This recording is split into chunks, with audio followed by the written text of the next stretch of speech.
none of this.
Rudy Jones always viewed his life as a series of mistakes. From the pill addiction that took him out of the major leagues to the heroin addiction that left him homeless, Rudy's life has been a series of tragedies of his own creation. One of those tragedies was entering the program at Ace Chemicals, a program that promised to cure his addiction through genetic manipulation, but left him a monster, an energy vampire capable of draining the life force out of humans, sucking the power from city power grids, and transforming into a monster of ever-growing size. But that was years ago.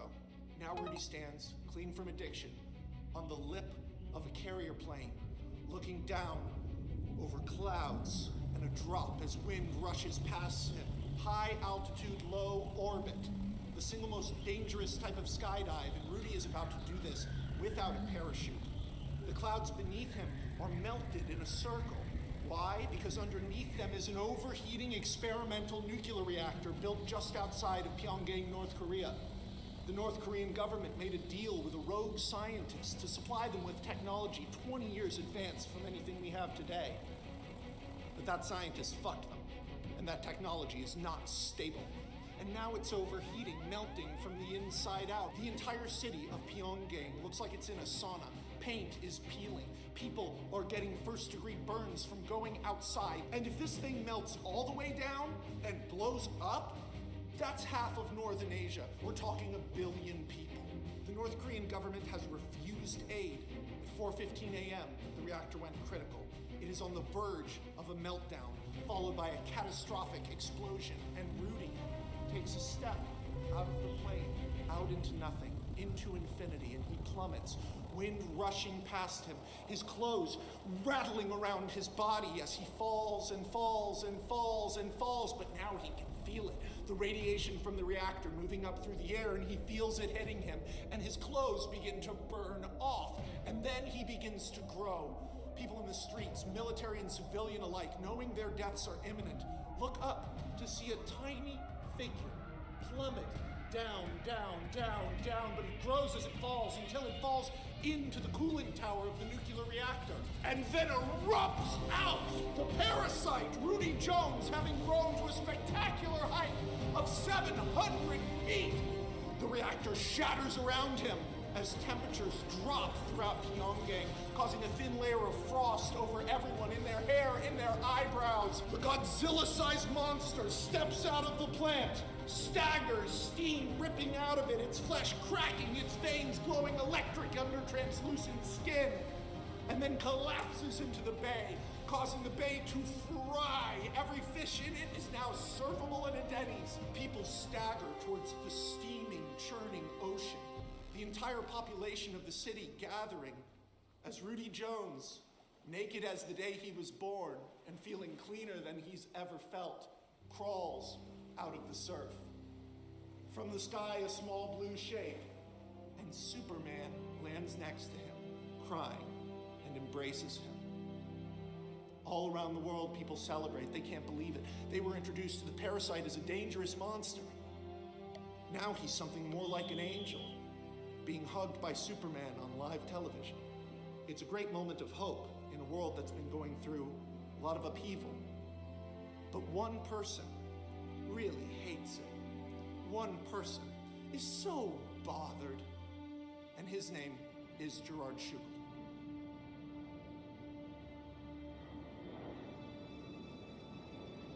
A bar in southern Chile. Gerard Schugel sits alone at a piano. The bar is cheering, watching the parasites save North Korea on the television, but he has other things on his mind.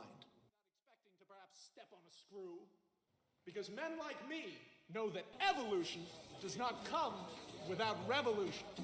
Change comes at the price of a great amount of bloodshed, and men like me... Once one of the most important scientists of the 21st century, Lex Luthor's favorite scientist, in fact, Gerard is being sought by over 400 different law enforcement agencies across 40 countries. This guy has never had much compunction about testing on animals, humans, children, himself.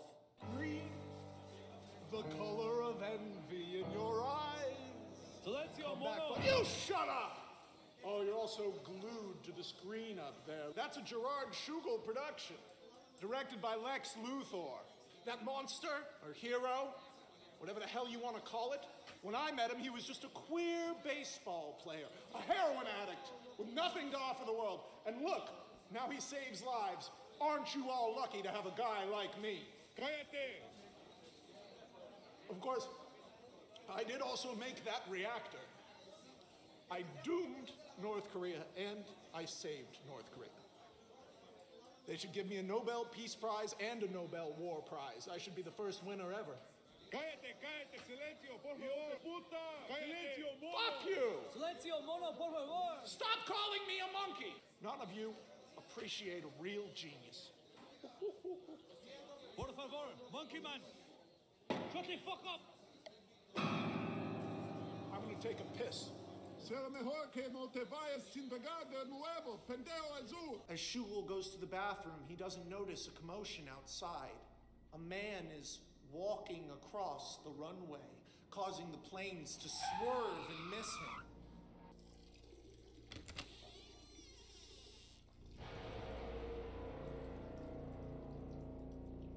Hello, Mr. Schugel. My name is Wendell Savage, and I have been looking for you for a long, long time. Not now, compadre. I'm having kind of a shitty Thursday.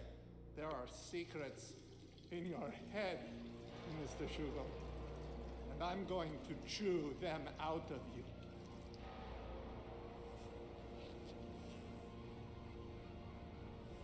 Who sent you? I am but a messenger of God.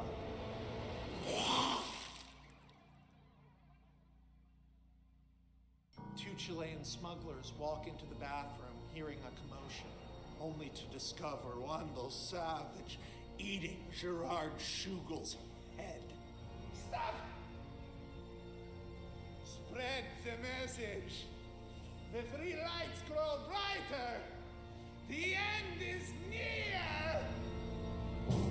You held me up when I was down. Who could have known that we were standing on such fragile ground? I was just another step on the path to your victory.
The Philippines.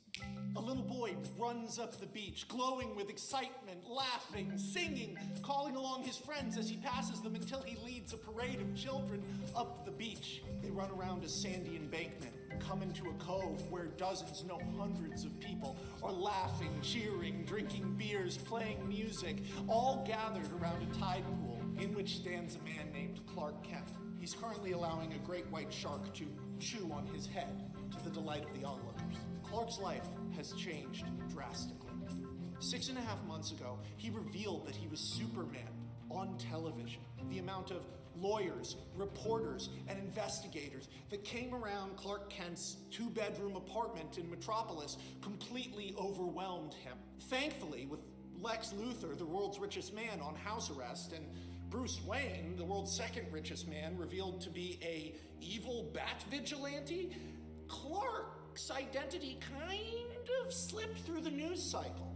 You know, Superman being some guy didn't really make headlines. What is there to know about Clark Kent? Yes, they had to hire private security for his parents' farm, and Smallville has become a bit of a mecca for weirdos, but Clark himself has been just traveling the world, responding to disasters and offering humanitarian aid. What he always wanted to do as Superman to begin with. This guy never wanted to be in a fist fight, but now, after half a year away, not just from Metropolis, but from his partner, his girlfriend, Lois Lane, Clark is ready to go home and go back to work.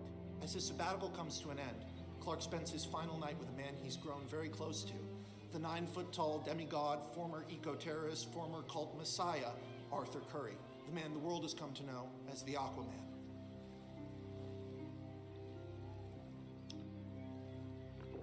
You were right, Kent. The work feels good. To help people. I'd hoped that after this, we might head north. Far north. Back to that ice tomb with the alien con man trapped inside it? I don't think so, Arthur.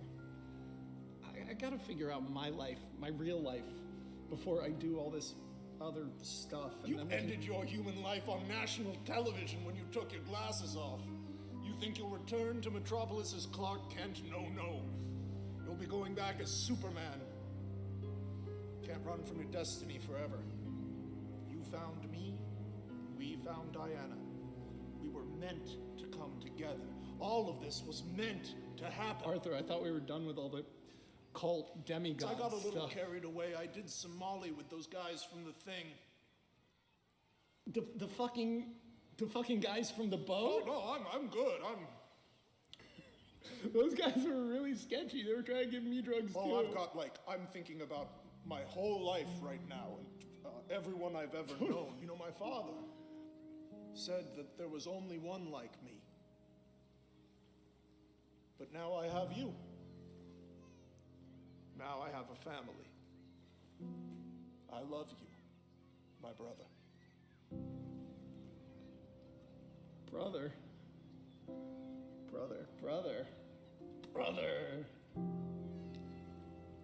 I love you too, Arthur.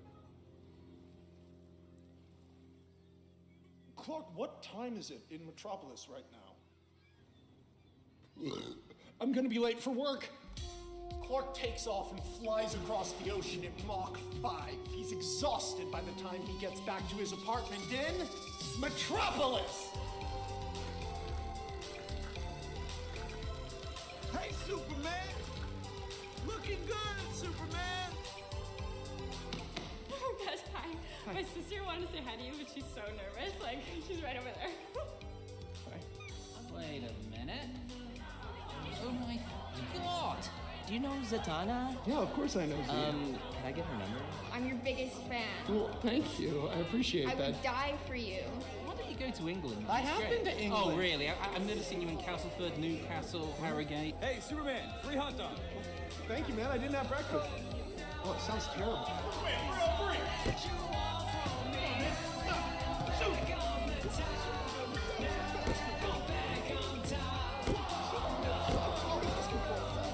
Hey, don't pout! That's 3!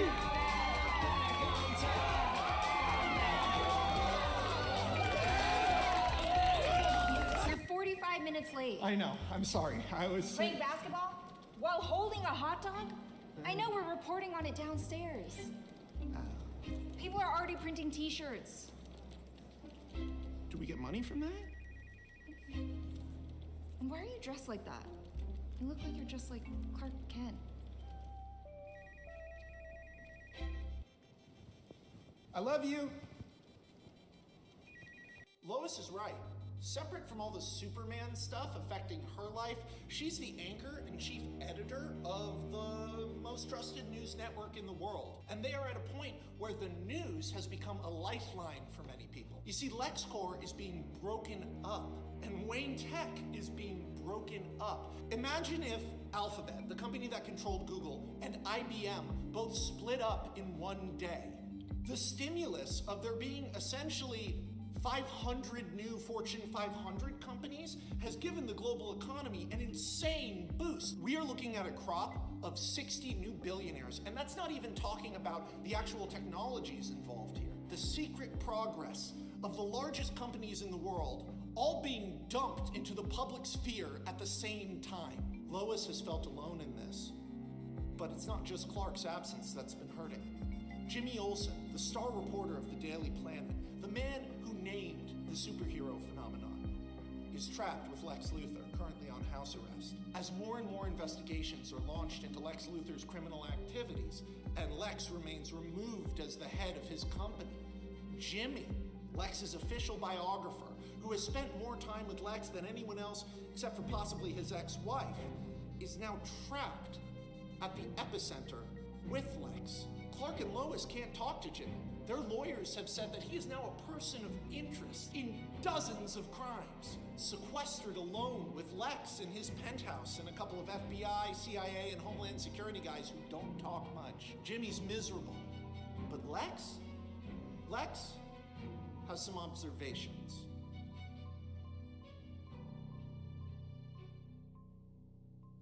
So this is the plan, huh? Long faces, sour expressions, and pouting. You know, eventually you're going to have to stop sulking, Jimmy, and start questioning the narrative. You really think I did everything I've done? Why? Because I'm some maniac? Because I'm evil? Really, all the hope and change and positive growth I've brought to this world, it can't just be dismissed because some man in a cape with a bachelor's degree in journalism says I'm the devil. You know, I've been thinking about Harvey Dent. I've been thinking about that day at the bank. Me hiding under the table. Harvey screaming and flipping a coin. You see, Harvey, when he went crazy, he put on a costume. Not you, Luthor. You always were the costume. The facts say you're the devil, not Clark. The facts. Consider that perspective, Jimmy.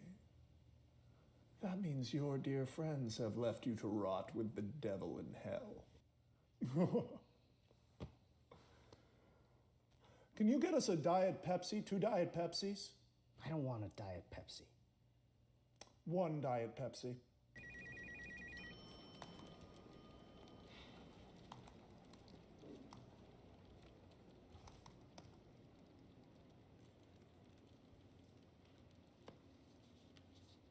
Lois, hey, I'm back. I promise things will balance out and we'll stick together like we always do and it'll be great. Things will be good eventually.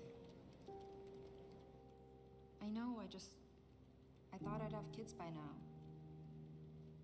And now I just don't know if that's ever gonna happen. I go to work and no one even tries to pretend things are normal. You're all they talk about.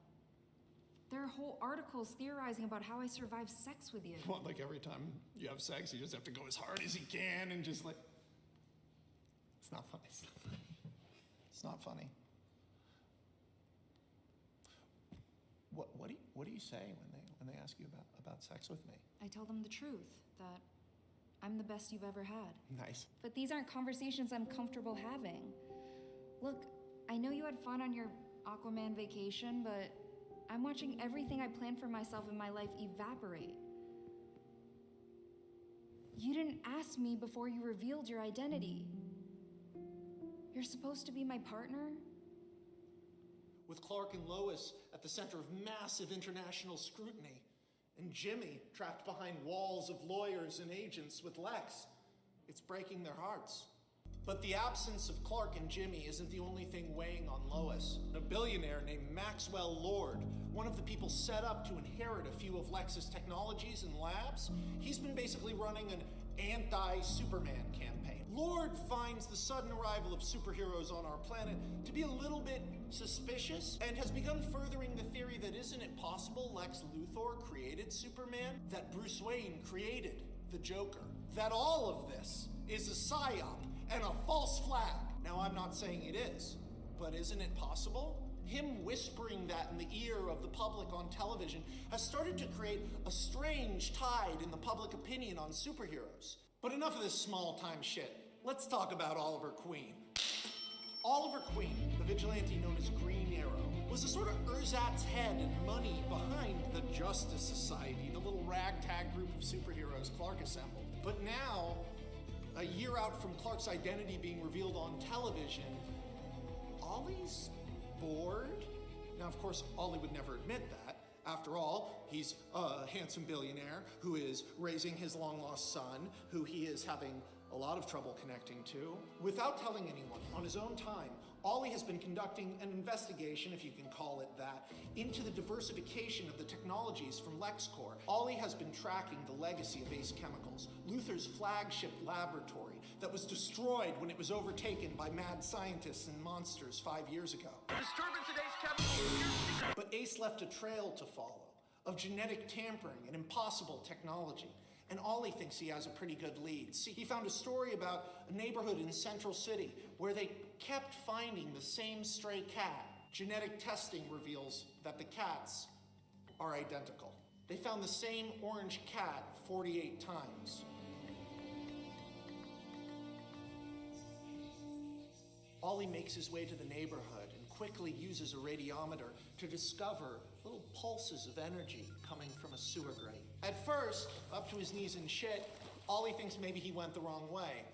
But then he finds 3 dead bodies, thug-looking guys, torn to shreds, one of them opened and his guts spread across the wall. They've been dead for at least 4 days. Flies and maggots ooze out of them. Ollie creeps lower and lower into the sewers, finding the entrance to a secret laboratory already open.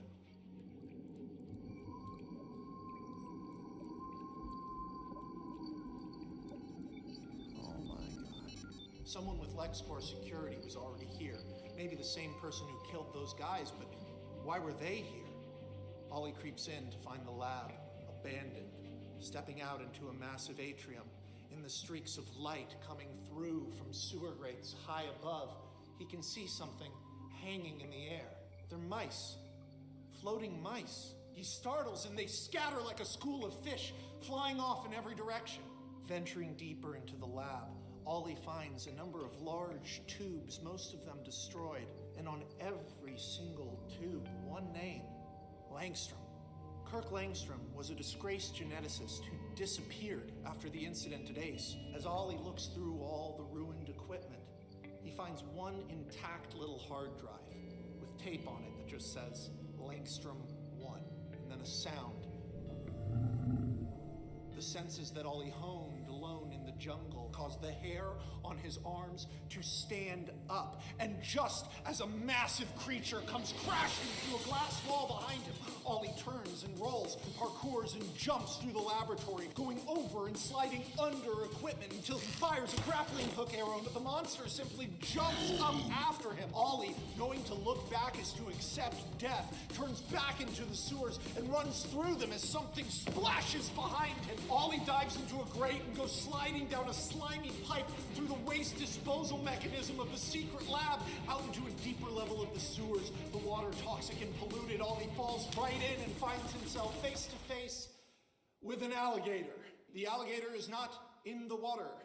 The alligator is floating 4 feet above the water. Green Arrow has to twist and duck and go under shitty water as he tries to get away from a flying alligator. The larger creature comes crashing out of the pipe behind him, and Ollie takes a length of cord, straps it around the gator's mouth, yanks it back, hops on its back, and fucking surfs that sucker up into the air. Ollie zooms through the tunnels on the alligator when he hears a muffled boom from behind him. Controlled detonations. Someone's self-destructing the lab. A tidal wave of dust and debris comes rushing into the sewer as Ollie takes the alligator, rears back, and comes flying up through a manhole out into the sky over Central City. The alligator kind of turns around and goes, jump, jump!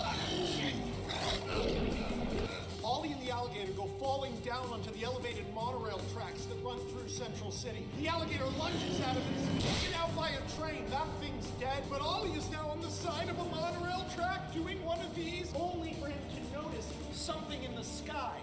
For a second, Ollie sees the shape and thinks, Batman? But as it gets closer, he realizes, no man, just bat. Some kind of giant, monstrous, winged rodent flies down, attacking Ollie. He's thrown against the moving monorail train and bounced off and catches him again and rips away his satchel, flying up into the air. But then Ollie notices the hard drive. It's gone. That thing took it. And sure enough, as it gets further and further away in the sky, he sees a little burst of fire and it accelerates into invisibility. That bat monster is wearing a jetpack. Bro, you don't understand. The lab blew up after I left. There were freaking monsters chasing me around, bro. Flying crocodile. Plus, you have dead hoods from Gotham in the Midwest. Luthor picked up right where he left off. Whatever he had Langstrom building in there, it wasn't just one, man. He was making a legion. Ollie, okay, you are not a spy. You shouldn't even be doing this stuff. Langstrom's being hunted by multiple governments. It's just gonna get in the way and cause problems, put us all in danger. Right, Lois? Right, Lois? Ever since I met you, it's been one story, not two. But whether you like it or not, Kirk Langstrom, Ace Labs, Lex Luthor, this is our problem. And we're here now. You made a call, now I'm making a call. Whoa. Lois, Langstrom is an international criminal with some kind of pet monster. He's being hunted by a dozen governments. Shouldn't we let the police or the FBI? I mean, maybe Maxwell Lord is right. Maxwell Lord is watching our lives like it's a TV show, but he has no idea what's really happening. Oh, the truth is, Clark, is you got us both fired. You don't have a job, I don't have a job. I mean, this is a scientist who was hired to design weapons to kill you, and you want to leave finding him to somebody else? I just don't want to start anything I can't control. That's the old you talking. It's already out of control. It's been out of control since you put the cape on. Your part of this isn't over, and neither is mine. What are you saying? I'm saying we go get him. Let's find Kirk Langstrom and force some answers out of him. Together. Hey man, I don't want to be quick on the button here, but are we back? We're back. Yeah, fuck yeah, bro. It's a society, baby. We're at it again.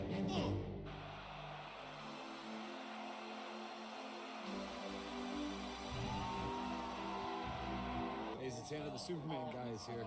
Okay, we got him. Let him in.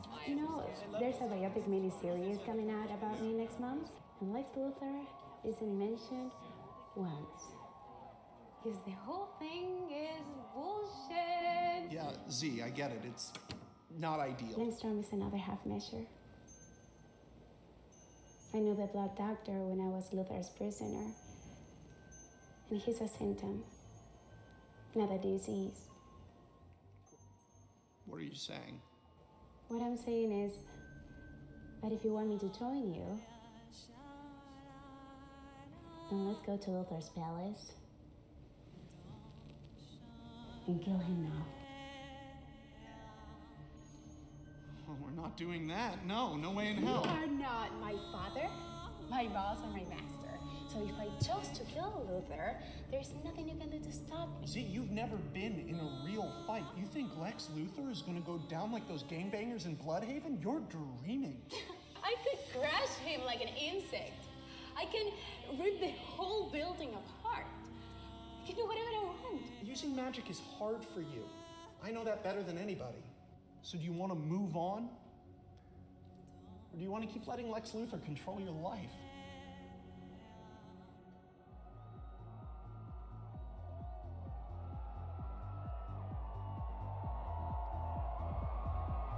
I wish I didn't like you so much. But you do!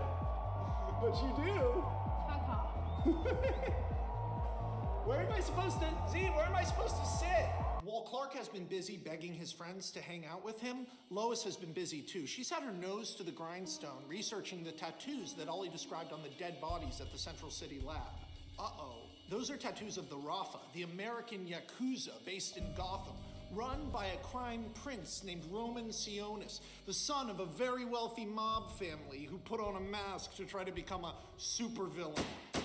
What would he be doing there, Lois wonders? And then, light bulb. One of the big rackets Roman runs is protection. Isn't it possible that lab was due to be handed over to one of the CEOs that's inheriting LexCorp? Interesting. Could there be more hidden labs?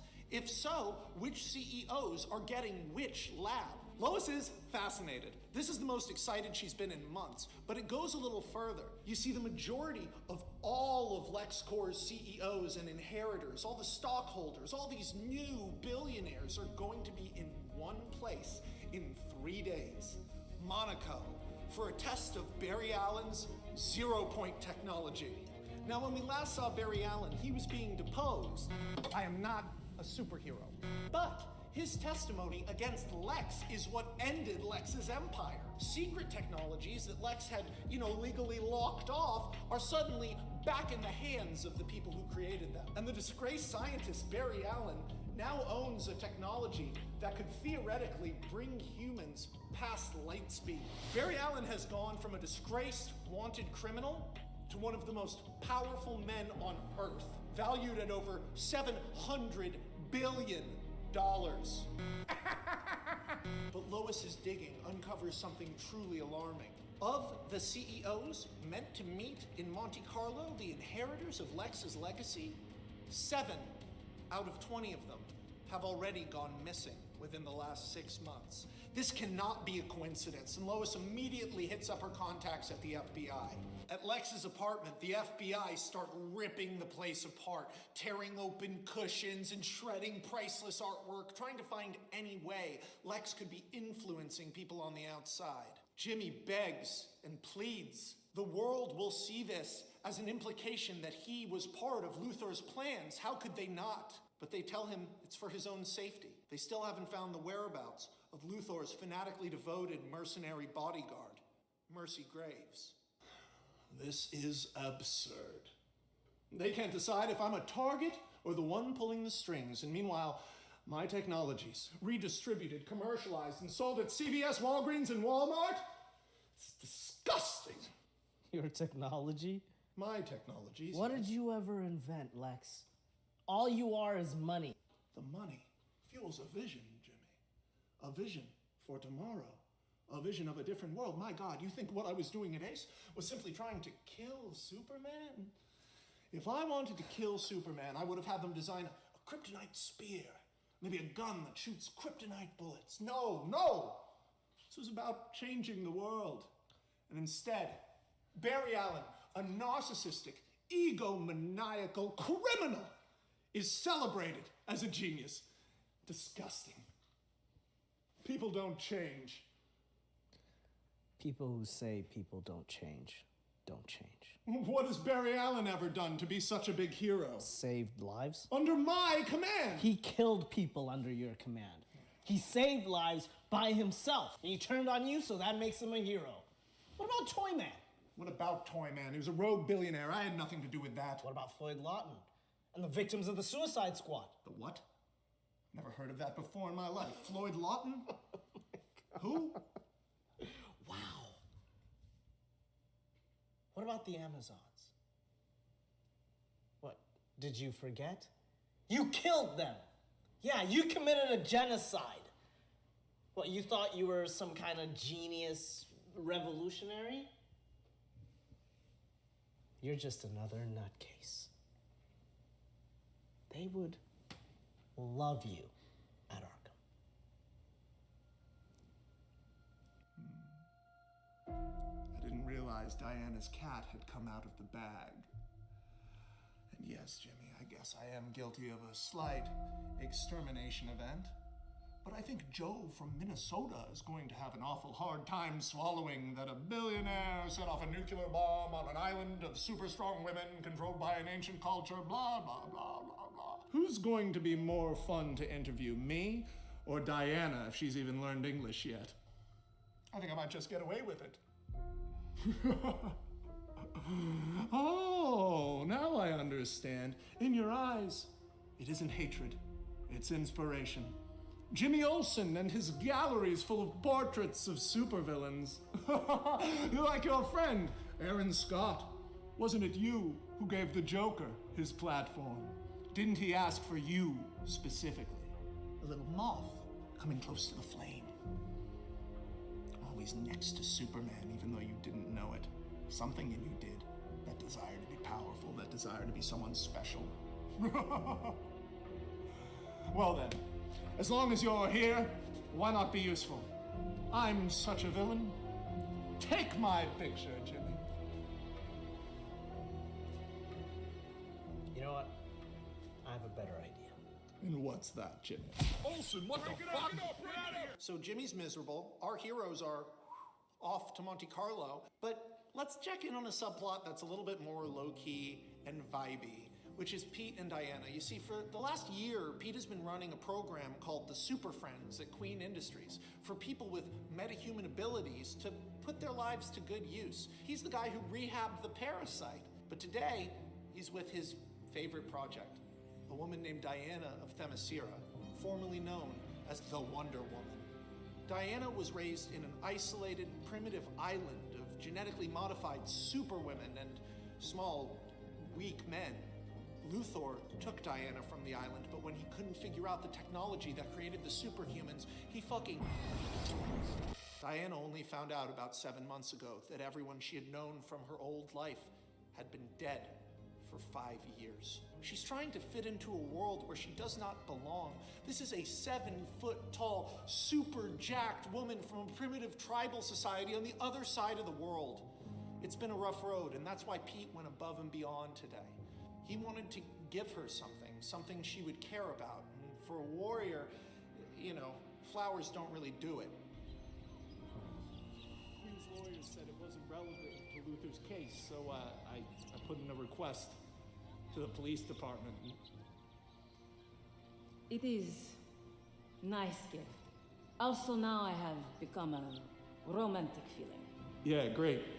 I thought you'd like to have it back. It's so easy for you, Petros. Every woman wants sex you because you're handsome and cunning and famous. Every woman, really, Diana? You should talk to my ex-wife. In Themyscira, love different. If a man wants a woman, he must earn. He attack woman he like, by surprise. And if he knock her off her feet, then they be together. But Amazon woman and Amazon man, the woman no like the man, or he is ugly or stupid. But if she like the man, then she say, "Oh no, I fell. How it happened that I fall like this?" And then they be married. Anyone ever try to knock you down, Big D? When I was young, Hippolyta. You remember Hippolyta? Yeah, I remember her. What'd she do? Played trick on me. She told me a servant of Ares was coming to kill me. stop me from fulfilling my sacred purpose. But it turns out it was just a boy I like. I was scared. I break his leg. He never walk again. No one tried to knock me down after that. Everyone is always making choices for me. But this is my life. I make my own path now.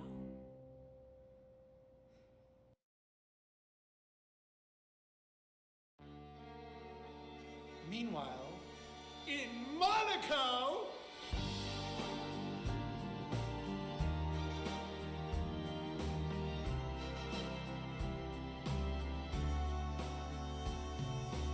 it's not just the new shareholders and CEOs of the former Luthor companies who are meeting here. It's the entire list of the richest and most important people on Earth. This is Barry Allen's first demonstration of the privately owned Flash technology, and everybody wants a piece of the action. There are 600 different VIP promoted parties happening along the beach. It's almost impossible to decide which one to go to, but of course Lois knows which one Barry will be at. They arrive at the party, and they look fucking fantastic, until the bouncer stops them at the door. Lois is welcome, but Barry Allen has specifically asked that Oliver Queen, Arthur Curry, and Clark Kent are not at his party. Clark's goody two-shoes bit only really runs as far as it can go before someone's an asshole to him, so when the bouncer's pushing back again, he lifts up Ollie, lifts up Arthur, and floats over them, landing next to Lois on the red carpet and setting down his two friends. Clark Kent, Lois Lane, red carpet, everyone's going crazy until Zatanna walks in, and all eyes go to her. Lois separates from Clark. She's gonna go try to find Barry. He's nowhere to be seen at his own party. Clark is left kind of standing alone over at the back of the party, sipping champagne, kind of unsure what to do. Bruce Wayne. What a surprise. Hello again, Kansas. I heard you're Superman? This is Barbara Ann Minerva, billionaire heiress to the Minerva oil dynasty. And Lex Luthor's ex-wife. Clark knows about that, but he actually knows her because a number of years ago, they had a bunch of great sex on a boat. It's a long story. You should read it. Barbara, oh my God. There's so much I want to say. It's been so strange watching you over the years. First as a reporter, and now everything with Lex. I hope you can understand why I never reached out. No, it's okay. Me too. It's been weird, but that night actually, it meant a lot to me. So we've both been stuck, huh? Like animals watching each other from two separate cages at the zoo. Ever since you left me on that boat. Okay, but maybe I'm misremembering, but I think it was you who wouldn't get off a ship full of people you didn't even like. And whose fault was that? What? Clark, they're about to launch the test. Lois Lane, you're glowing. And of course you would be. I've read the articles. Hell, I've experienced the articles. I was going through them and fact-checking. From memory. Hey, party people in the place to be. Clark, wait till you see this hat I got, bro. You're gonna shit your pants. Babs? Oliver, you're aging the way a queen ages. Just more beautiful every year. It's because I don't drink anymore. I've just been like mainlining energy drinks and sativa. Because no one's fucking talking to me at this, because I'm just some fucking dad now, I guess.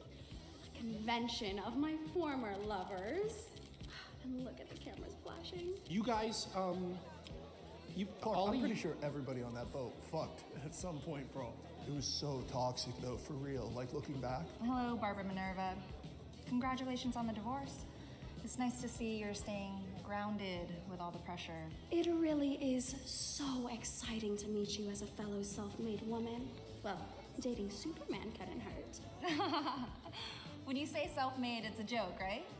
Because it's hilarious. Don't believe what anyone says. You are funny. Let's be I heard nice. you're worth over 10 million now, and still living in a one-bedroom at Mount Royal. I heard it's gentrifying quite nicely, and plus to be as smart as you gotta be a little on the spectrum, so. Monsieur, voulez-vous? Cut that shit out. Get out of here with that. Interesting. Ollie, with me. Lois rushes off to follow her lead, bringing Ollie with her. That leaves Clark and Barbara alone again. They head up onto a balcony overlooking the water. Zatanna has summoned a big stage. It's like this giant floating platform that she intends to perform on, and crowds are gathering beneath them on the beach. I'm being a huge bitch. I'm just on edge, you know? I knew everyone here would already be watching me, the wife of a disgraced billionaire. A lot of these assholes still have ties to Lex in one way or another. He still has people in the US government, and everyone is already trying to find a way to edge me out. Why not let yourself get edged out? Barbara, why are you even here? Why are you taking any of this on? I thought you were gonna be an anthropologist. Because it's my turn now. It's my turn to be special. Like you. Like Zatanna. Like Lex. You think Lex and I are special in the same way? You know what I mean. I don't think I do. I'm not here as Clark Kent. I'm here as Superman. There's someone out there killing the LexCorp CEOs. You could be putting yourself in danger. By the look on Wifey's face, it looks like you're putting yourself in danger, Chan. Zatanna! Zatanna, up here! Shh! Tell no one. 10 years ago, when I was Luther's slave, Barbara was one of the only people who was kind to me. When she left Luther, she begged for my help. Please, Zatanna, he's insane. He's going to kill me. So I enchanted her, so no man could harm her. She took the magic with her and vanished from my life. I do not hate her, but... Zatanna, 5 minutes to stage, 5 minutes to stage. I must go perform. Go do your things. While Clark's been busy dicking around talking to an old flame at the party, Lois has been busy. You see, she has definitively connected Roman Sionis to Maxwell Lord.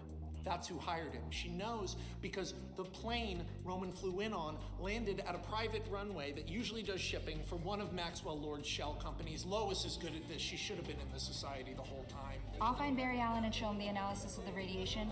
You guys find Black Mask and get some answers. Go. Clark and Ollie waste no time at all. They head straight to Roman Sionis' rented villa on the coast. Neither of them are in costume, and they're both a little still kind of buzzed and fucked up from drinking some champagne at the party, so they end up kind of falling into a bush. X-ray says there's about 94 guys in that villa, Ollie. Yo, man. Fuck, marry, kill. Rihanna, Madonna, Hitler.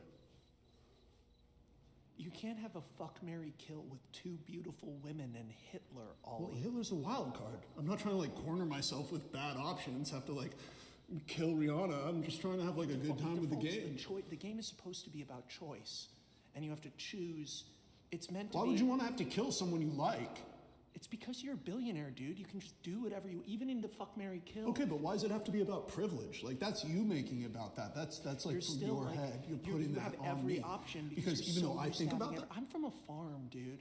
Okay, my fuck, marry, kill is like. Why can't it just be like my way of playing the game? It doesn't have to be about like this is why I don't, privilege and all this I don't shit. Play games with you anymore. It's because you changed the rules. Hey, you in the bush. Oh shit. Yeah, surprise, bitch! It's the Green Arrow! I know who you are, Queen. I'm not afraid of. Is that Clark Kent? Hello, Roman. Superman. Fuck! Shit! Fuck! Holy shit! Fuck! What the fuck, man? Oh, he's pointing a gun at me. I better run away before I get shot. Acknowledge the situation you're in. It's Green Arrow and Superman. You're like a guy. Let's not make this weird. Straight up, acknowledge the boys! And take that Halloween mask off. You look like a dumbass. No, you leave. Go away. You come in here. You're guilty of attempted manslaughter. You can't attempt manslaughter because it's definitionally impossible because the way manslaughter works. Fuck yourself, Superman. Hey, they come in here. He's trespassing. Stop them. Yo, Clark, so legally they came out of the house to attack us. And I think that means my lawyers can make a meal of this whole thing. Let's beat their asses. Let's. Ollie, they don't have guns, a couple tasers and knives. This seems more like a Green Arrow situation. You want me to fist fight 100 guys? I mean, I'm not saying I couldn't fist fight 100 guys. I'm not saying I don't want to either. Clark and Ollie go in through the front door. And yeah, Green Arrow is in a hand-to-hand fight with 100 guys and he wins. Ooh. Fuck John Wick. Fuck Jason Bourne. This is that next level fusion action choreography from Jackie Chan. You haven't seen shit like this. Oh, his bone came out of his leg!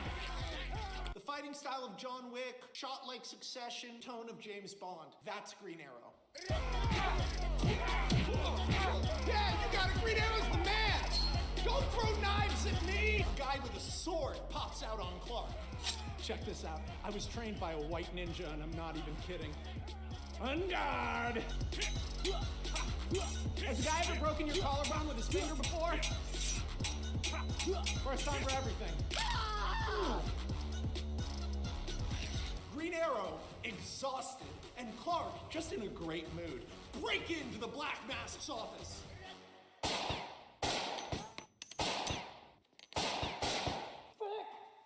Oh, you shot my bow tie, man. Come on. Okay, I surrender. Here, I surrender. It's ruined, Ollie. Lois is gonna be furious. Look at what you did. Yo, Roman, why are you even here, bro?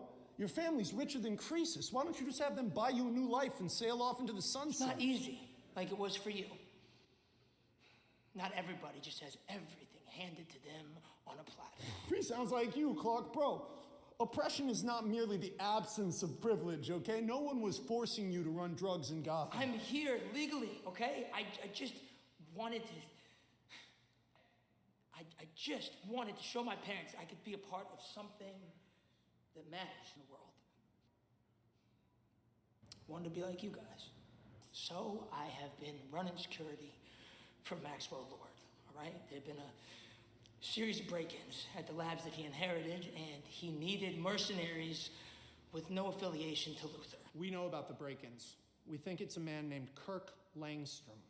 We think he's using the equipment he stole from the labs to make some kind of monster. No, Langstrom is the monster. God, he changed himself somehow.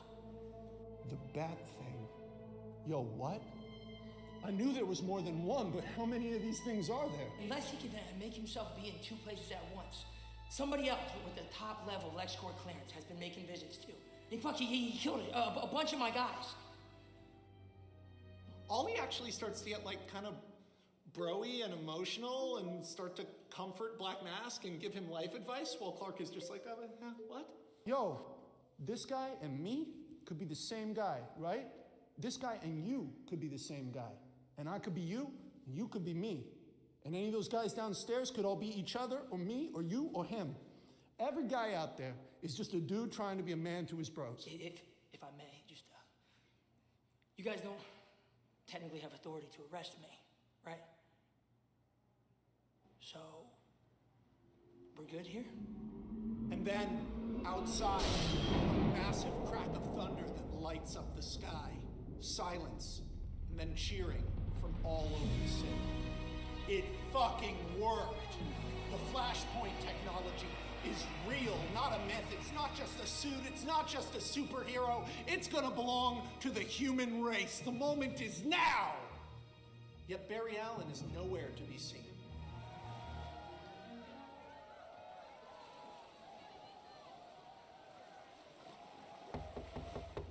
Lois Lane. What are you even doing here? How did you get in? I thought they'd take away your press pass when you get fired for lying. Whether they pay me or not, I go where the story is. Here I am, in a room with you, currently the most important man on Earth, Dr. Allen. The test was a success. A success? We only crossed the Atlantic Ocean. In 1 minute and 17 seconds. That's not fast enough. The Wright brothers only flew 10 feet in the air for 12 seconds on their first flight. The Wright brothers were mediocre bicycle repairmen. If I'd been there at Kitty Hawk, I would have landed that thing on the fucking moon. Where were you? During the test, you disappeared. Everything I know about you says this should be the greatest moment of your life. It's Iris. My wife,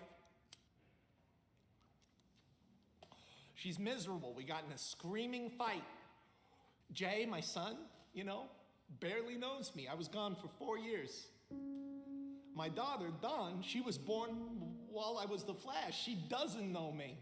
She grew up thinking her father was dead. I'm a stranger. Luther wasn't nice to my family. He did nice things. He paid for all of Iris's living expenses as a recompense for her dead husband. But he told them that I got fused into the suit when I died. Like I was some sort of cybernetic monstrosity. So now I'm back, and I have all the money and all the fame and everything I ever wanted. But Iris is miserable. This whole time, I've been doing this to try to get back to my family. And my family hates me.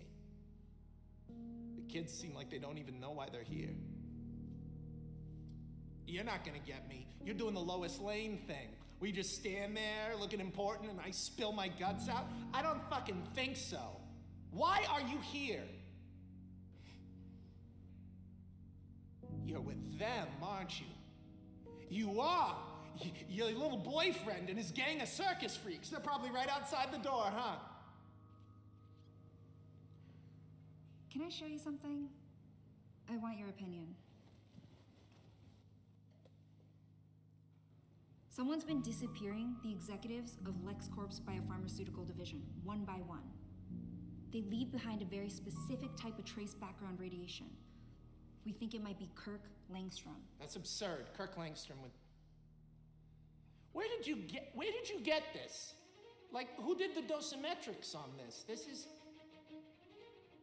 Where did you get this? Do you think you could design a spectrometer or radiometric algorithm that could potentially detect these bursts of energy? No. I'm saying, where did you get this? This is exactly what we were working on at ACE. Okay? Turning energy into matter, matter into energy, E equals MC, who gives a fuck? Breaking all the laws of physics? Where did you get this? Victor Fries handed it to me yesterday afternoon.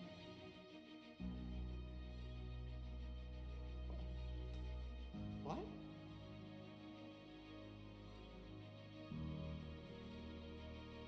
Victor is alive? No. That's impossible. Superman killed Victor. He killed him at Ace Chemicals. No. Superman saved Victor. With our help, Dr. Freeze was able to recover from his condition, as was his wife. What are you saying right now? What are you saying to me? We faked his death, and he's been working at Queen Industries for the last 4 years. Victor is alive? He's alive? He's really alive. No. There's this guy, Floyd Lawton. He goes by Deadshot. Luther has a whole secret team of hired killers. The Suicide Squad no longer exists. What? Floyd Lawton is dead. Superman killed him.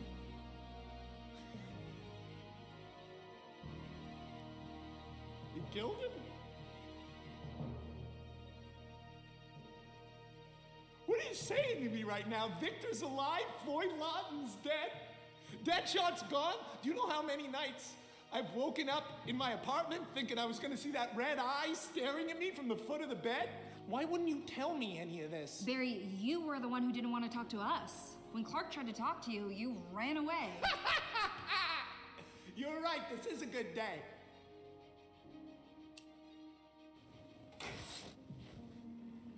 Do you hear that, Dr. Allen? They're celebrating.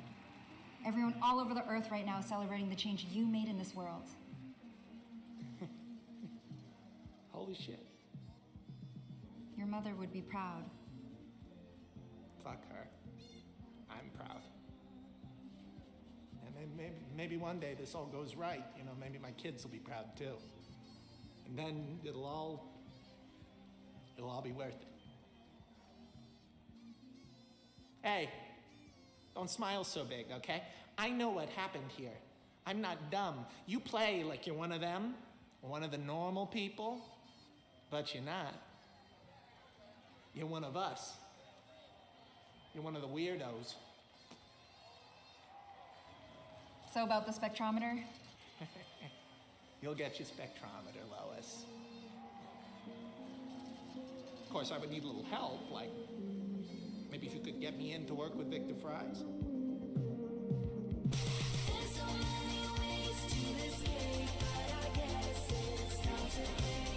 Oh my god, love it, love it.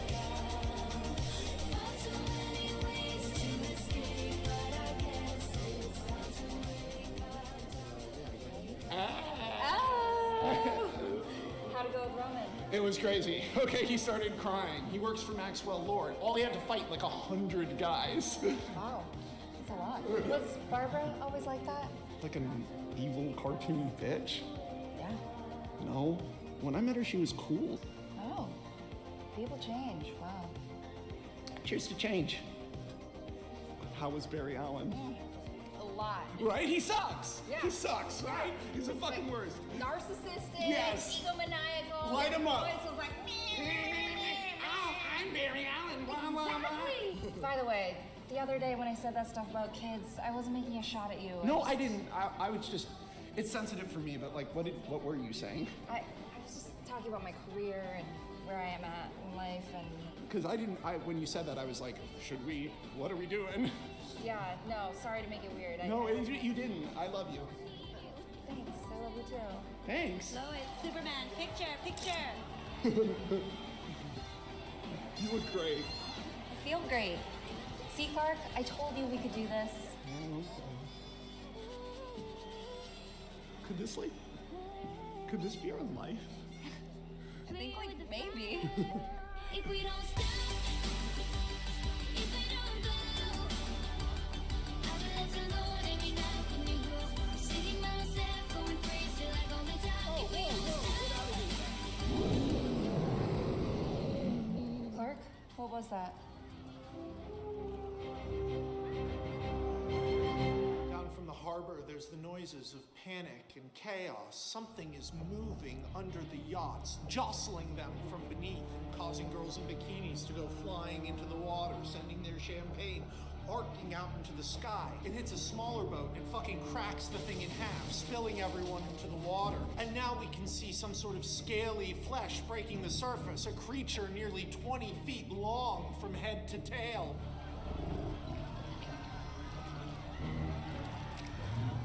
Lois, Clark, and Ollie rush to the ledge of the balcony of the party they're at, staring down as people run in terror up the beach as it emerges from the water.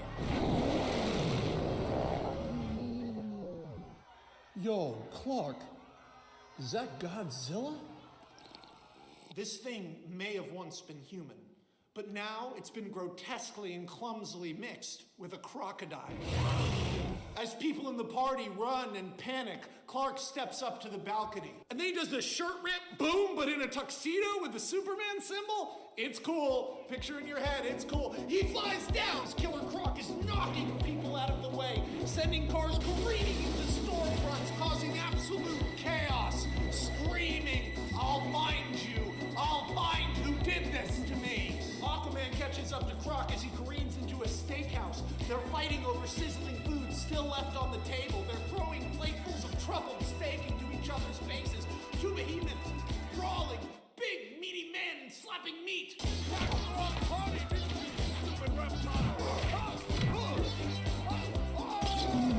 Killer Croc smashes one of the viewing towers that had been set up for the technology test, and people go tumbling through the air, only for Clark to swoop in, catch every single person as they fall, until he has people under his arms like that, and then land, drop them like that.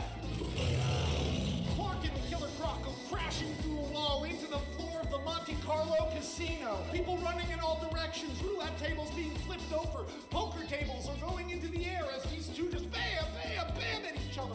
Whatever this thing is, it can take a dead-on punch from Clark. Clark's concerned, so he picks up a slot machine and breaks it over the Croc's head. And another one, and another one, and another one. Coins and money are flying through the air, poker chips and dice going in all directions, until Killer Croc rips a whole escalator free of the wall and hits Clark with it like a baseball, all the way into the wall over there. Clark starts to stand up, but then notices electricity is moving all over his body. Something about hitting Killer Croc, it isn't just physical. He's hitting something like what protects him. What does that mean? Croc begins stalking across the casino, rapidly moving in that weird lizard way towards Clark, who's scrambling away, and then vroom, Oliver Queen on a motorcycle inside a casino. Ollie, look out! It's some kind of crackdown prize fighting alligator man! Flip! Arrow bounces off the back of Croc's head. Croc chases Ollie back out into the street. Zatanna, who's still up on stage trying to keep people calm, watches Killer Croc chase Ollie on the motorcycle up and down and through the streets and through storefronts and over cars. One of the cars is sent flipping up into the air, and Zatanna catches it in a net, pulls it down before beginning to strategically place ramps and curves and walls made of clay for Ollie to jump over and bank through as Killer Croc tries to keep up. Magic is hard for Zatanna. In theory, she could just be able to zap Croc, but when something's moving that fast, the best she can do is make it really hard for him to catch Ollie. Croc gets frustrated, unable to catch the green arrow, and takes a wild swing at the bottom of an overpass, which collapses, sending many of the people on it sliding towards the edge, but only one of them falls. Barbara Minerva, for a moment she tumbles through the air weightlessly, and then Clark catches her in classic style. Lois hates this. She hates it.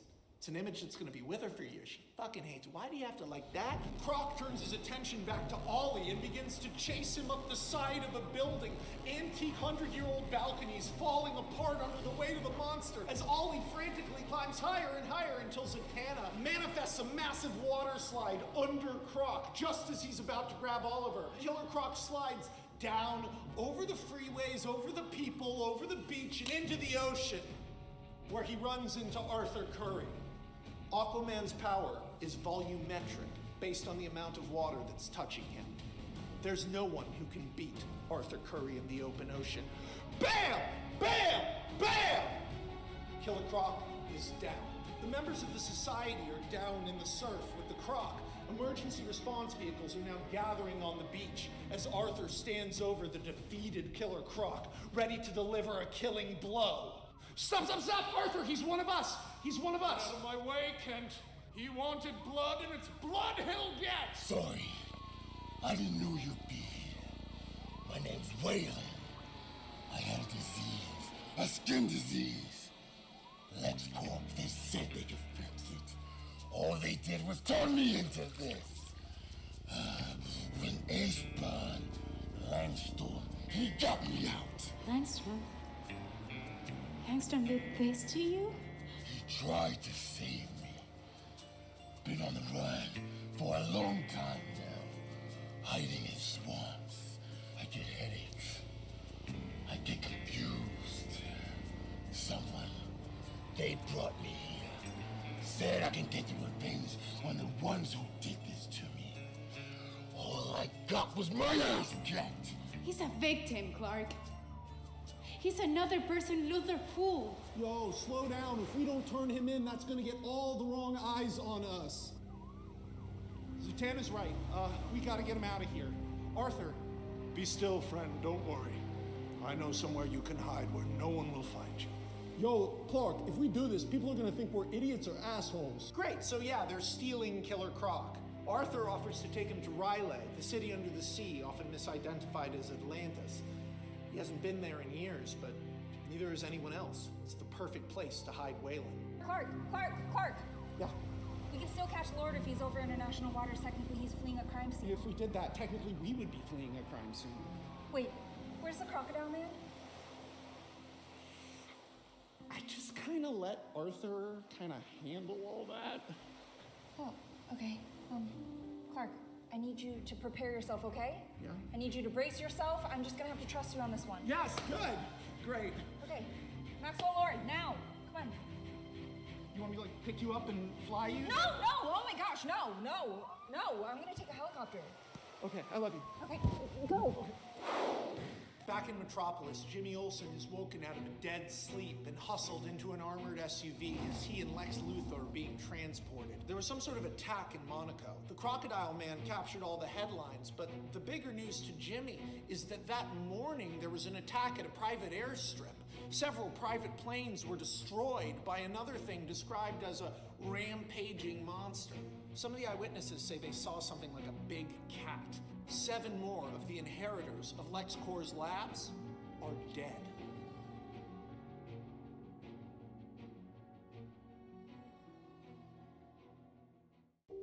Cigar, Jimmy. It's a peace offering. I said some things that I regret, and I'm sorry. Not sure you regret what you did, but at least now we can be honest with each other.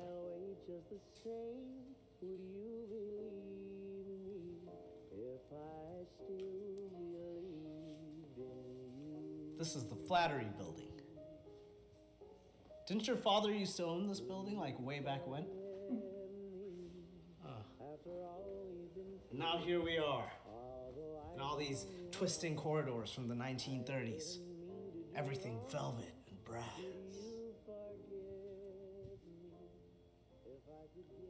It's you. It's you, isn't it? This is not a coincidence. This is all part of your game. My game. Jimmy, my game. You think I enjoy watching Superman carry around my ex-wife on television? You think I enjoy 3 meals of fast food a day? You think this is all going smoothly for me? Jimmy, if I have a game, it's not going very well. And where are your friends? Gallivanting around Europe with millionaires at parties on red carpets. You're not a part of their story anymore. That's why they haven't come to rescue you. They'll leave you to die, to be eaten by that creature. They're shoveling you off the stage. But not me. Me, I keep you close because I know what you're made of. You and I are cut from the same cloth. No, we're not. Yes, we are. No, we are not. You're the son of one of the richest men in the world. I am one of 6 adopted kids. We are not alike. James. Superficially, yes, different. But inside, the same. It's not about where you start, it's about where you end up. Do you know what nepotism usually gives the sons of billionaires? What? Fat bellies and Russian whores, piles of cocaine that they eventually drown in. I ask you something, is that me? It's as long of a walk from one of the richest men in the world to the richest as it is from your crowded house in the Midwest to this penthouse with me. Different, but the same. And that's why I want to give you an opportunity, James.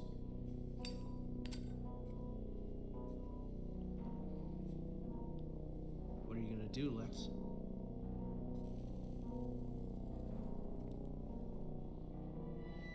Take me off the board? I'm afraid it's too late for that, sport. I'm just going to give you an opportunity to choose your next move instead of having it chosen for you.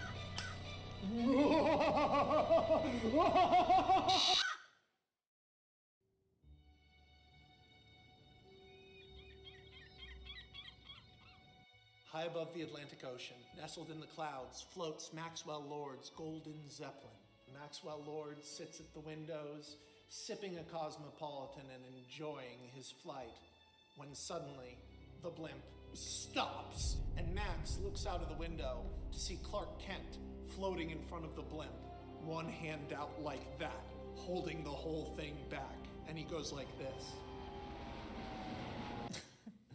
You're looking for answers about what's happening with the LexCorp CEOs, and you come to me?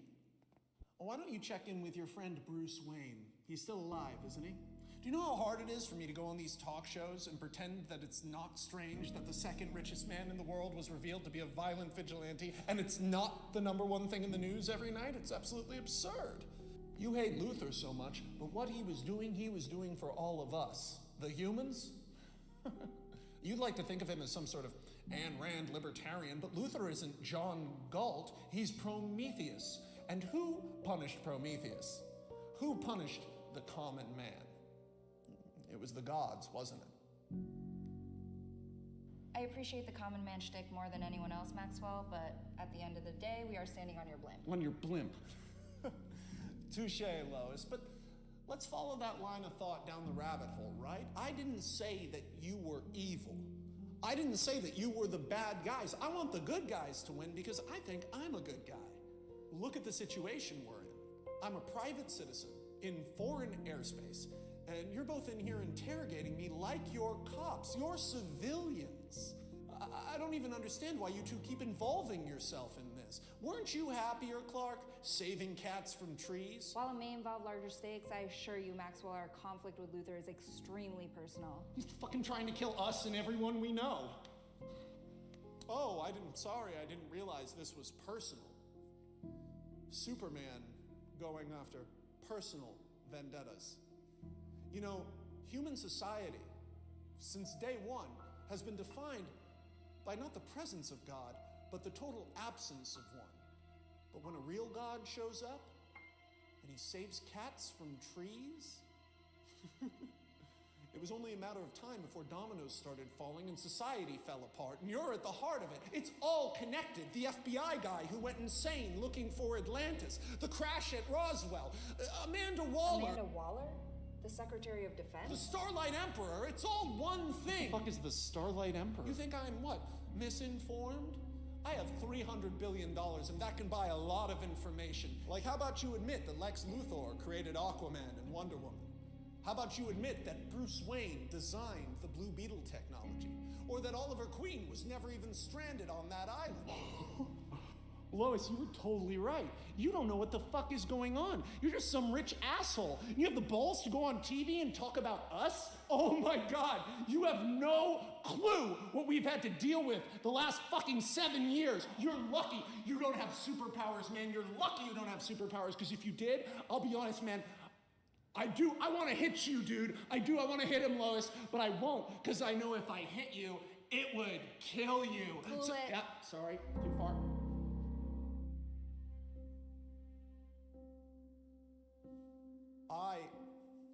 I hired Roman Sionis, not out of some sort of criminal ambition, but because I believe the accomplishments Luthor made in those labs deserve to be preserved, not stolen by Langstrom, whatever he's turned himself into, and certainly not reappropriated and spread out amongst private companies. But as long as you're on the tail of whoever's breaking into the labs, maybe it's worth you knowing there are still 2 weapons I can't account for. Alphabetized experiments stolen personally by Langstrom. Some sort of weapon. 2B, 2W. I don't know what it means.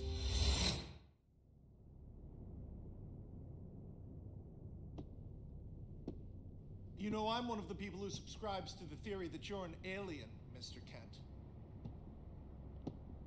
But if you keep playing fast and loose with the most powerful people on Earth, you will turn humanity into an endangered species.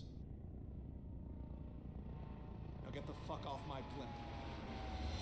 Arriving back in Metropolis hours later, Clark goes right to the apartment to lay down. All that flying and fighting, the dude is exhausted. He needs a second. But Lois Lane never takes a break. She heads immediately to Queen Labs, where she rendezvous with Barry Allen and Victor Fries, reunited after all these years. This work, it's amateurish. Radiation bleeds all over the place. They continued our work without us at ACE, and clearly it hasn't worked out well for them. You, Miss Lane, are in the room with the world's only 2 living experts. And everybody thought we were both dead. The 2 of them have taken the radiometric data and have already designed a spectrometer that can find it almost anywhere in the world.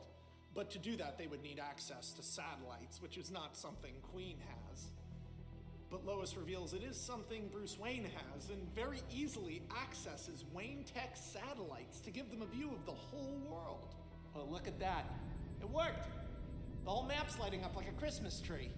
Wayne, how'd you get access to Wayne Tech satellites? I thought they all got decommissioned. We know, Guy. Vic, she's talking about Batman. Yes, Barry, I'm aware. Although perhaps it is rude to call him the Batman. We should instead refer to him by his name. Deceased billionaire Bruce Wayne. I was making a joke because I do not think he is dead. He is not dead.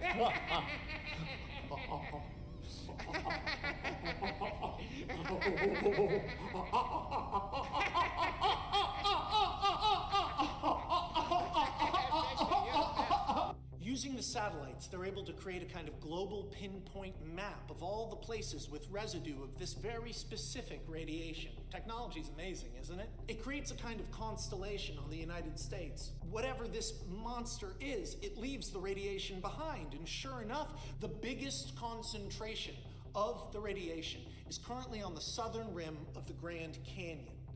That has to be Langstrom.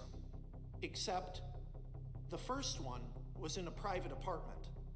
The private apartment of Mercy Graves, Luther's lifelong bodyguard and acolyte with obsessive devotion to him, who hasn't been seen since his arrest. Of course, it only makes sense that she would transform herself into a monster somehow and seek revenge. Mercy Graves is the big cat people saw bounding on the runway. Mercy Graves is the monster.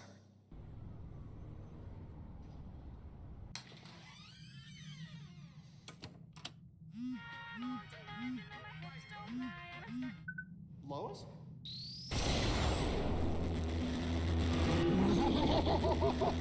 Getting no response from Clark, Lois immediately calls Ollie, telling him to find Barbara. She's back in the city and she's probably the next target. Ollie races through the streets of Metropolis on a motorcycle, as usual. He always has a motorcycle everywhere, that's just his deal. Weaving through cars and up and down freeways until he reaches the Gardens Fall building, Metropolis's version of the Chrysler building, and Barbara's apartment is all the way at the top in that big cool spire. Ollie rushes in and he's able to rush right past the doorman and security because they remember Ollie from back when Ollie and Barbara used to fuck. Ollie rides the luxury elevator up to Barbara's massive loft apartment to find Barbara confused, dressed down, and relaxing. She's had a very difficult morning with the whole almost being exploded by a monster thing, but you know, she looks okay. She seems relaxed. She's moving through it. Ollie's radiation sensor is set to be sensitive to the specific wavelength of radiation that is caused by whatever these things are, and it starts beeping while he's inside the apartment. Mercy's already here. He begins pushing his way through the apartment, bow drawn, not talking to Barbara as she follows with a drink, totally relaxed and confused. Ollie hears a noise upstairs, kicks down a door. It's just Barbara's hairless cat. Shit. Barbara at this point has had enough of her place being ransacked by a former fuck buddy. She's like, what's the fucking deal? Barbara, we gotta get you out of here now. It's Mercy Graves, man. Luther had her killing the other LexCorp CEOs. Mercy Graves is dead, Oliver. I should know. She was the first person I killed.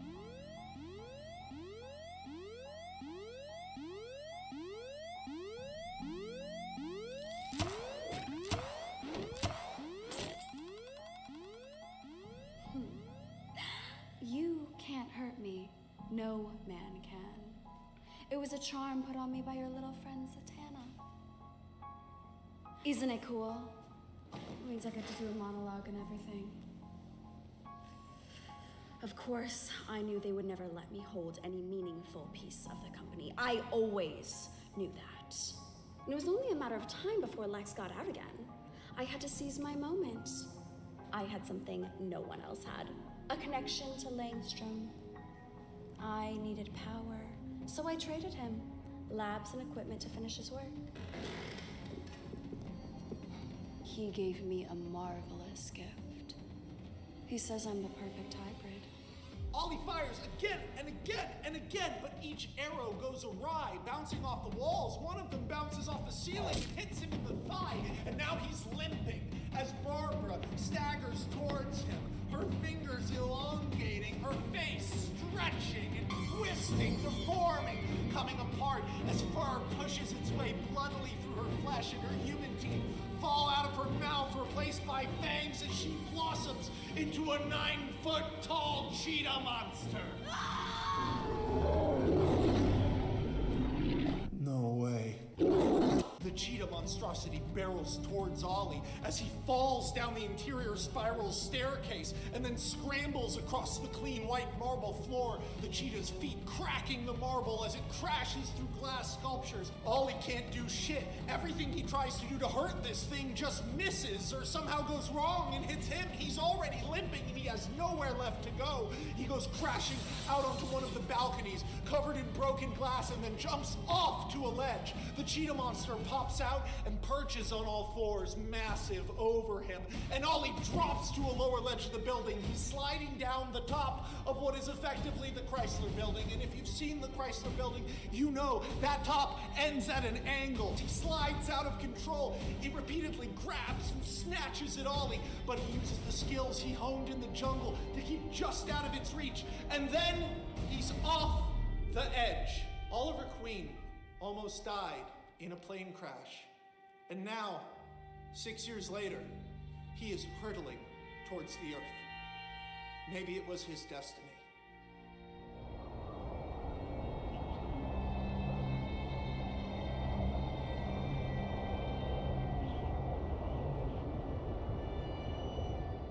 In this moment, alone and falling, Ollie forgets Green Arrow. Ollie forgets the society. He forgets all his billions of dollars, all of his adrenaline rush thrill chasing. In this moment, chased off the roof of a building to his certain death by a monster he once knew, Ollie thinks only of Connor, his son. What was he doing? Why is he here? Why did he start this? He falls now, drifting through the air, plummeting towards the streets of Metropolis, a city he never even liked. He can see the cheetah monster high above him on a balcony, roaring and cackling to itself. Ollie thinks once more of his son. He thinks of running through those jungles with the panther right behind him. Back then, he was living for the other survivors of the plane crash because he didn't like himself. And Ollie realizes, in this moment, he likes himself now. He needs to be a father to his son. Now, when you're falling at terminal velocity off a skyscraper, most people don't have a plan. Most people aren't Ollie fucking Queen.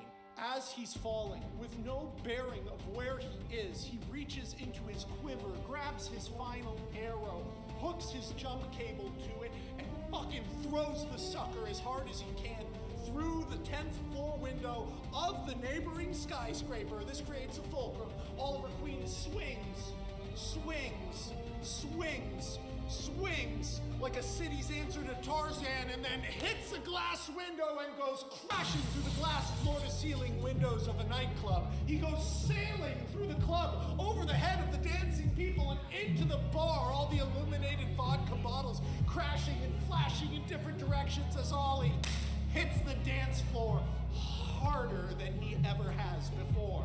Ollie takes a quick check on himself. His arm is broken.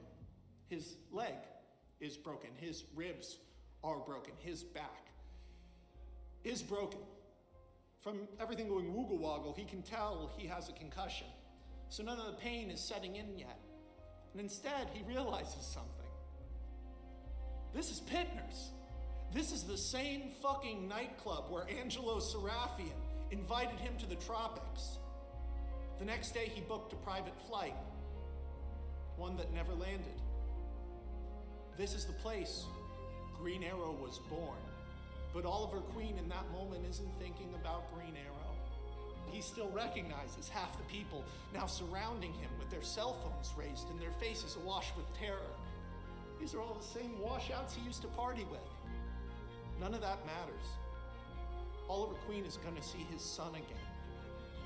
The Green Arrow dies where the Green Arrow began, but Oliver Queen lives on. Wait, what happened to Clark?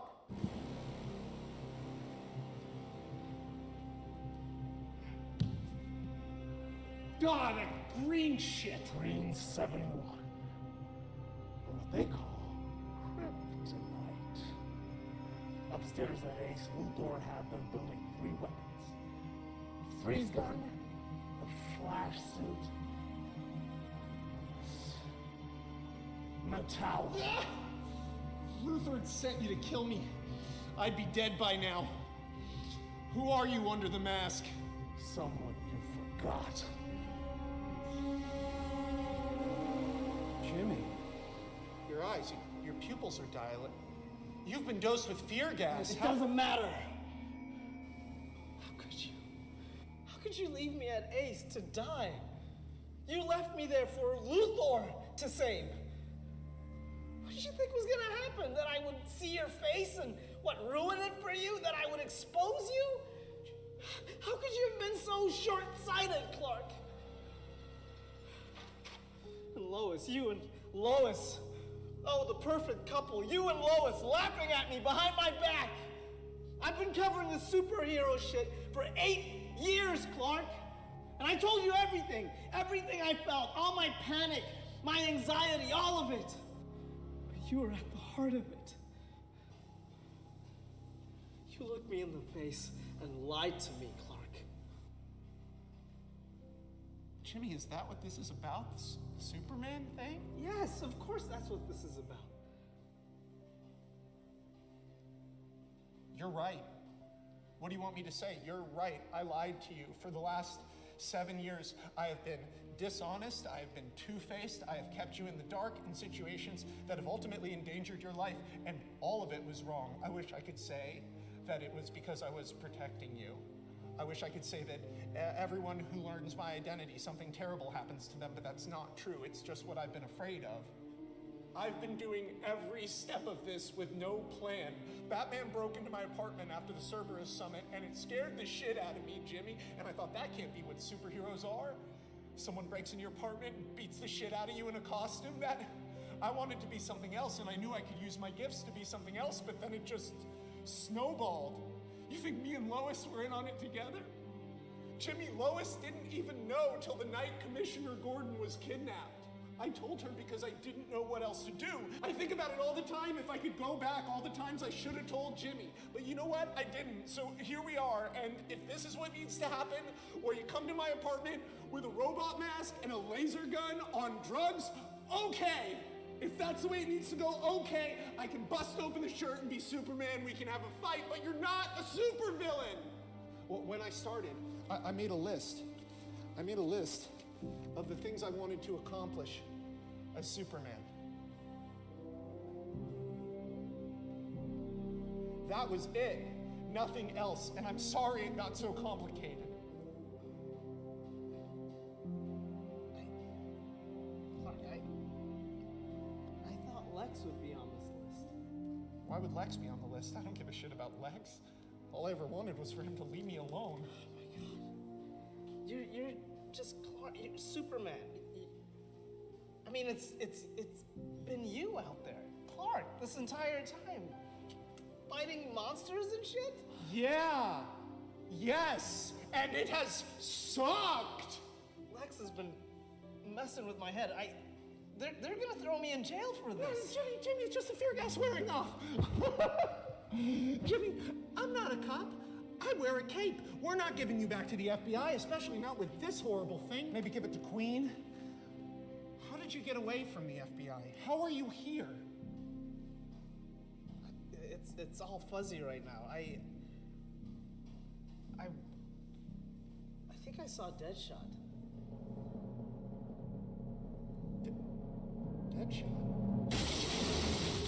Cheetah Monster comes bursting through the wall and ragdolls Jimmy into the living room, breaking his leg. It turns to Clark, and Clark immediately tries to fight back, but his eye beams miss and light his own apartment on fire. How is that even possible? They go at what he's looking at, and Cheetah laughs as the eye beams again go askew, now lighting his entire bedroom on fire. As the Cheetah swings Clark into walls in the ceiling, smashing his own toilet over his head, Clark is watching as the life he had built for himself, as Clark Kent is literally burning in front of him. Clark gives up on trying to fight Cheetah and just grabs the unconscious Jimmy and drags him clear of the fire, only for the Cheetah to pounce on him, crashing them through the screen doors out onto the balcony. All the reporters and paparazzi who'd been camped out outside Clark Kent's apartment for months Now they got a show. They have to fucking dodge falling potted plants and pieces of fire escape and plaster and brick as Cheetah begins swinging Clark by the ankle into the side of the building. I could smell your energy ruthlessly. Wasn't this what you were always afraid of? Why you hid your identity? That you'd end up with a monster in your house. There's a burst of purple energy, and a crudely made cage snaps around the Cheetah as Zatanna floats down into Clark's ruined apartment. Let me out, you ingrate. I was the only one that was ever kind to you. I'm not the scared child you knew. If you push me, I will kill you. But then, you are still just a puppet. You will always be just a puppet. If Jimmy's here, where's Lex, Zatanna? Where's Lex? Cheetah snaps apart the crudely built cage, but instead of attacking again, she runs down into the street and takes off 8th Avenue, running at 90 miles an hour. Clark wipes the blood out of his eyes and tries to give chase, but Zatanna stops him with a magical barrier. Zatanna, thank God you're here. Where's Luther? Where is Luther? He's at the Flattery Building. I think he has a secret room. He's alone? Z, no, Z, we have to focus on Barbara. She's out of control. He's going to escape, you fool! Barbara is nothing! Jimmy would have never killed you. He's using all this as a distraction. Z, Don't you see he already lied? He had one of his precious weapons. We have to go there now. Kill him. There is a monster loose in the city. People's lives are in danger. Your life is in danger. If you fight Barbara, you will lose. Then help me. Take your enchantment off of her. I don't know how. Every second we waste, Luther is closer to freedom. Z, listen to me, okay? I have listened long enough. Fuck! Shit! Lois is in her car, speeding through the metropolis streets, using her spectrometer from Barry Allen to track the radiation. The thing once known as Barbara Minerva is moving with impunity through the streets, smashing through city buses and running up and down through subways, climbing over cars and attacking newspaper stands. She's fucking losing it. Clark, wherever you are now, head to the hypersector. She's headed for Lord's airship, okay? I love you.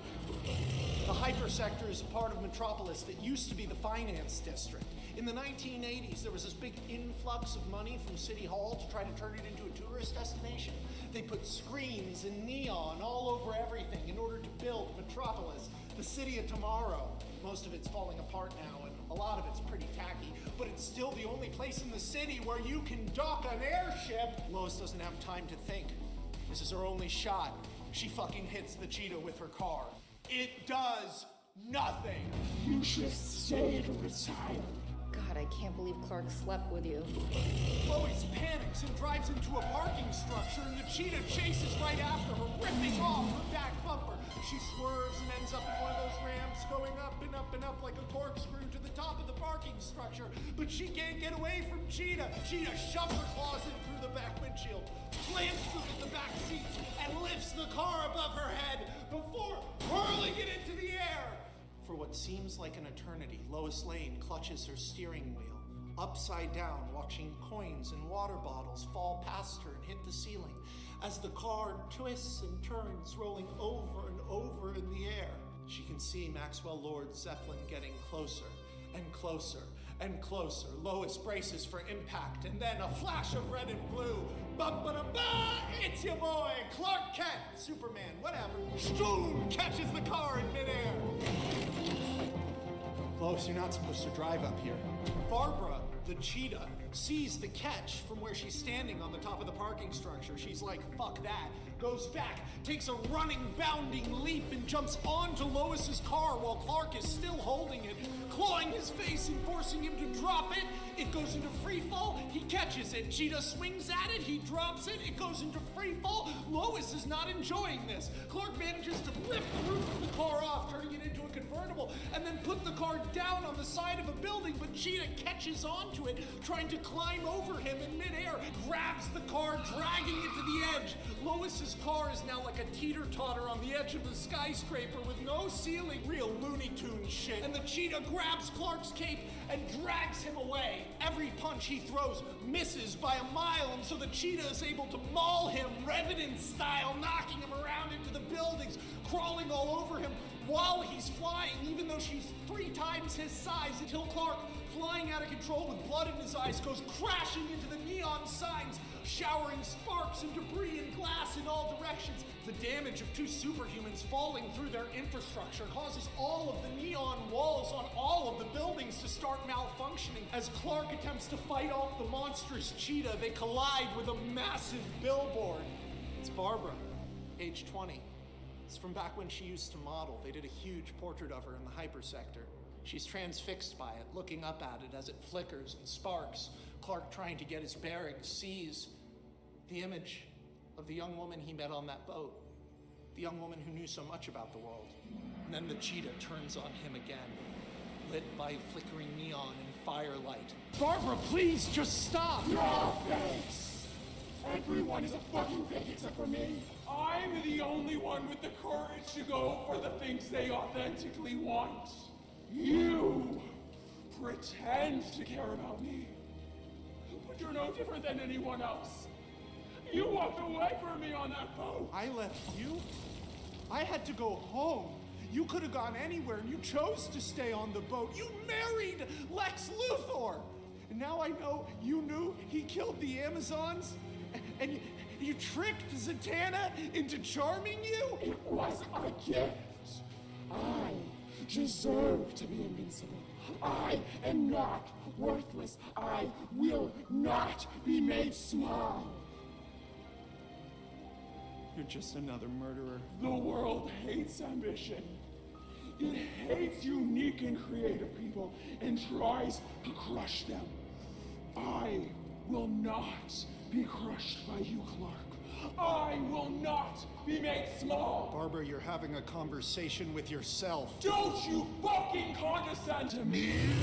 Cheetah dives through the fire at Clark, grabs him and begins slamming him repeatedly into the ground, clawing him, and then tosses his limp body aside. Her eyes going up to Maxwell Lord's airship.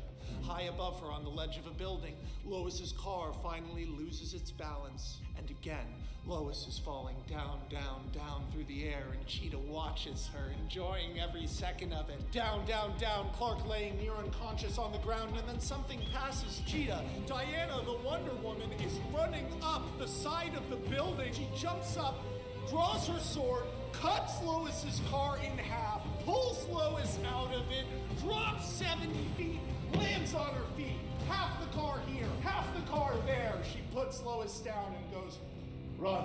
Leave him alone.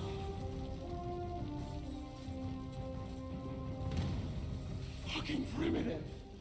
You should be helping me. That man is my brother. He's a fucking alien. Barbara, reconsider. You go against the will of the gods. You're still so stupid. There are no gods, Diana. It's a lie. Your life is meaningless. You're no princess. You're just a freak. Look in a mirror. Roar, and the cheetah leaps at Wonder Woman. Diana moves gracefully, swinging her sword in a clean, perfect arc, beheading Cheetah like a knife cutting through butter. Cheetah's headless body floats through the air and then goes crashing through the front window displays of a Rolls-Royce dealership, smashing her body across the hood of a car. Barbara's head flying loose, the skull and jaw of the cheetah still snapping, hits the front window of a jewelry store and crashes into a display case. Diamonds fall down onto it as its eyes blink sightlessly, and Barbara Minerva dies. Lois! Oh, thank God. No, we need to go to the Grand Canyon now, okay? We can't wait for Ted. We can't wait for anyone else.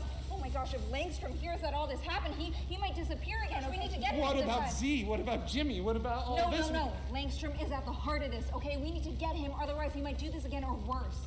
Okay, New York to the Grand Canyon, that's like 2,500 miles. I fly 3,000 miles an hour. I can probably get us there in like a half hour top speed. I've never flown anyone that fast before, but it'll be you and me. I'll fly you there, right? No, it's gonna be okay because I've never done it before, but I love you. Oh, yeah. Here, put this on. Okay, so it's gonna be pretty intense and really disorienting, but here, I always kept this with me just in case. You look beautiful. Okay, just hold on tight. No, wait. Okay. I got this. You're the man. I got it. Get it. Okay, loosen up. Okay. Hey, we made the call, right? Together. Together. Yeah? Okay, now hold on tight. Okay. Here we go. No, shit. At the Flattery Building, where the FBI is holding Lex Luthor, Zatanna arrives on a crackling purple cloud of energy. Thunder and lightning boom behind her. Zatanna has been waiting for this moment for over a decade.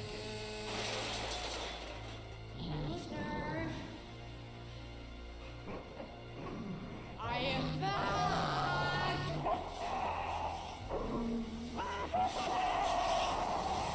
Zatanna unleashes, displaying the full range of her power, summoning a massive buzzsaw blade which cuts off the roof of the building. The top of the building cascades down into the street, sending people scattering in all directions. It's only by luck that no one is killed. Zatanna now floats over what's essentially an open floor plan of Luthor's luxury apartment, but inside of it, no Luthor. The only people she can see are 6 FBI agents. 5 of them are already dead, but one of them lays spluttering, choking on his own blood over a kitchen counter. Zatanna rushes to the man. She's used her powers to heal before. Maybe they'll work again. Don't worry. I think I can heal you.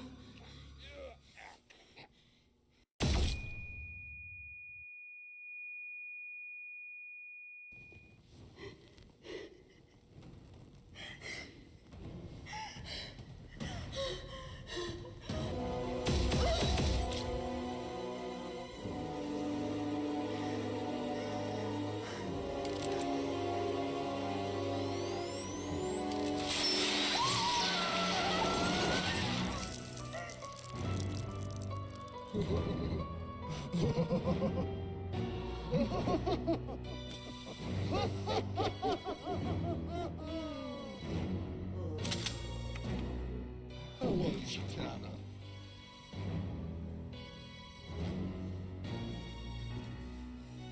Impulsive players make mistakes. You should have brought an army. Or at least your friend Clark, but he's busy right now, isn't he?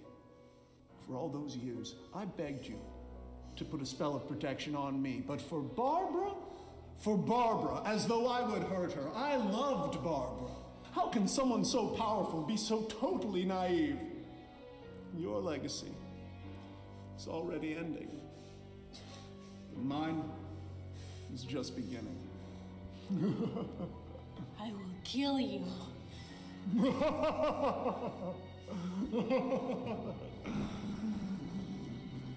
Oh, darling. Keep breathing. Zatanna is going into shock. She can barely stand. The fear gas is creeping in, and the hallucinations are taking over her mind as she sees Lex Luthor standing, smiling, as he activates a flight rig. She recognizes this rig from years ago. This is Kite Man. As Luthor takes off, Zatanna erupts, growing giant and reaching as her arm turns into snakes out to the sky as Luthor goes higher, higher. Zatanna reaches for him, her hand transforming into dozens of massive snakes as her body bloats larger and larger, becoming a grotesque, gnarled witch, so much so that the building under her begins to collapse beneath her feet, and Zatanna takes one last reach, and a snake's fang strikes the Kite Man ring. Luthor spirals out of the sky and out of sight. Zatanna abruptly deflates, until she's just a young woman lying on the floor in her own blood.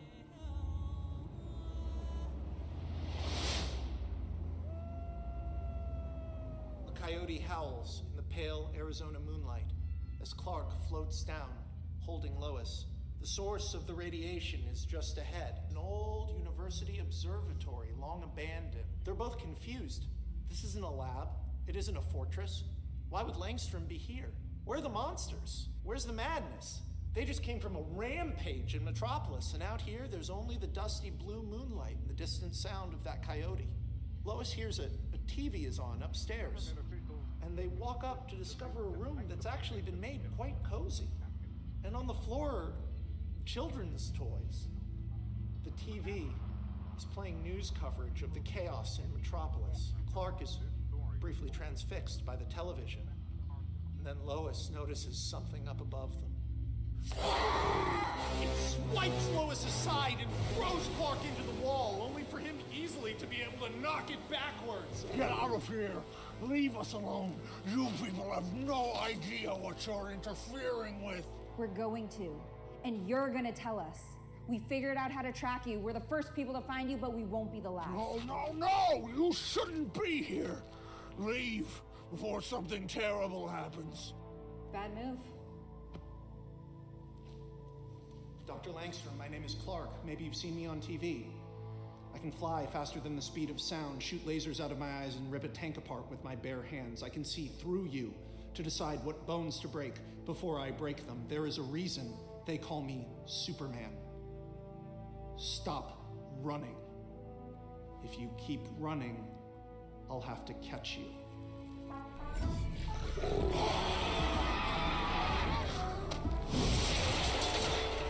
Fucking idiot!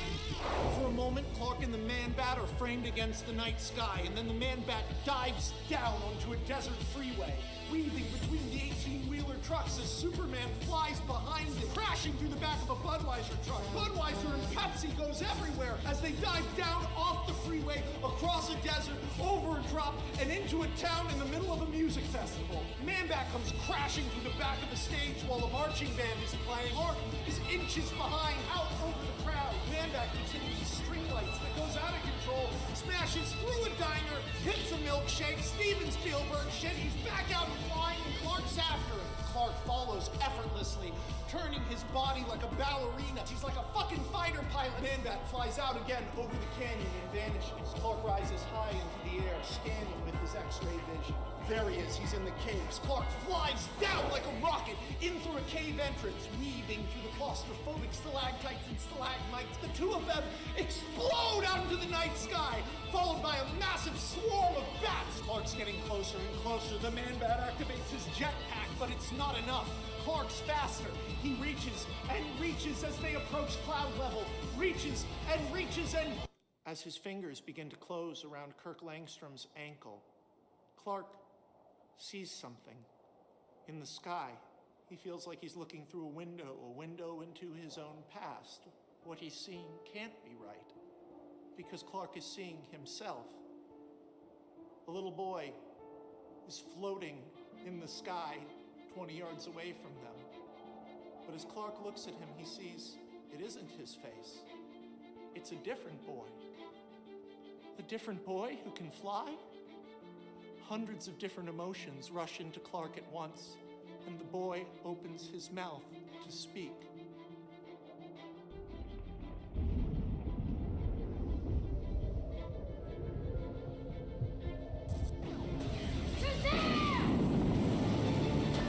A bolt of lightning seems to manifest from nowhere and strikes Clark in the chest, hitting his own electromagnetic field and lighting him completely on fire, like the shooting star that took him to Earth. Superman plummets through the sky, engulfed in fire, as Shazam, Shazam, Shazam!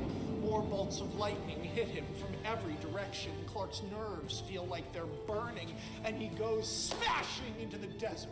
Clark struggles to stand, smoke and fire rising off of him, and then something roars past, and he's dragged at 200 miles an hour back towards the observatory. Dirt and rocks going in his nose and eyes until he finally stops, turns, and grabs the person dragging him. It's another little kid. Sweet little kid with red hair. Clark sidesteps a lightning bolt and then lunges into the air. Let them go. They're not trying to hurt you, Kent. They're just trying to protect me. Okay. What is going on? Who are they? What are they? It was me. Turned off the security protocols at Ace. Set Croc free. Turned myself into this. All to protect them, these children. When Barbara came to me, it struck me as the only way to keep them safe. Continue my research. It was a deal with the devil, but not my first. Not by a long shot. Luthor was pushing us every day, replicate the powers. Flight, invincibility, super strength, lasers from the eyes. No hybridization of an Earth animal could create these effects.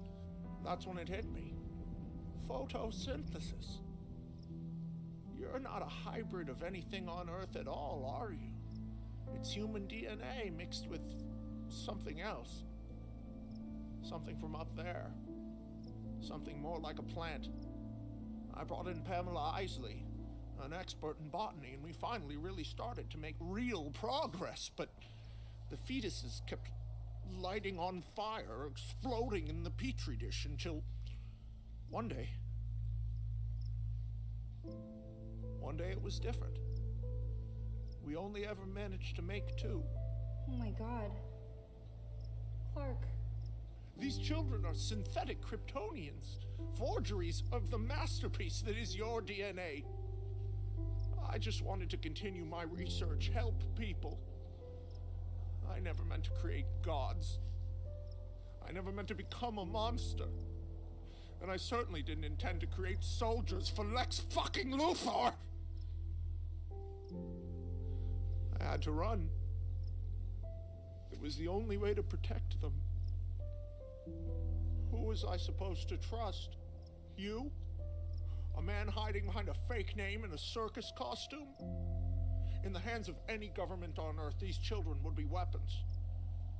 To the people of this planet, they are aliens. But I know the truth. They're orphans. They're just orphans.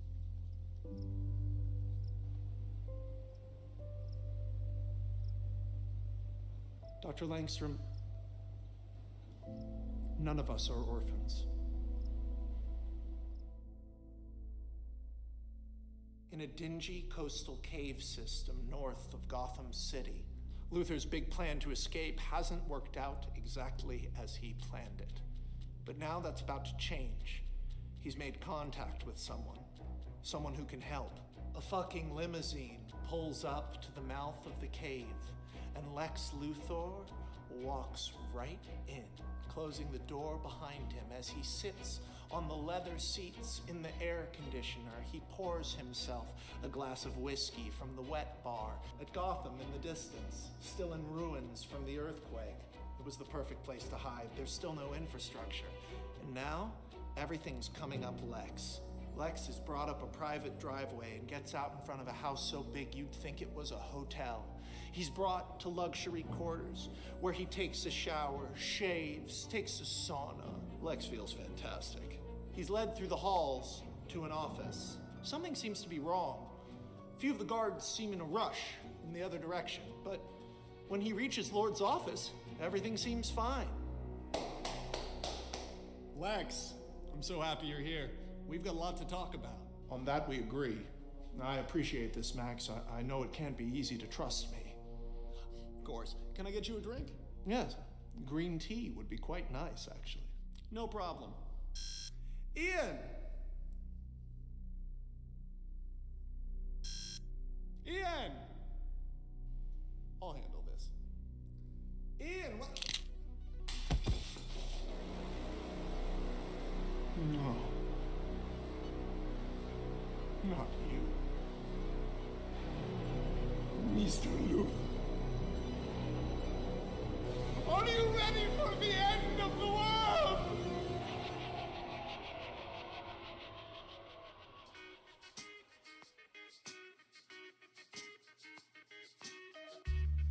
Es gibt nichts mehr zu erzählen. Was soll man auch im Internet erleben? Trotzdem stürzt du dich in diese Leere und schreibst Texte über dein ach so super tiefgründiges Leben.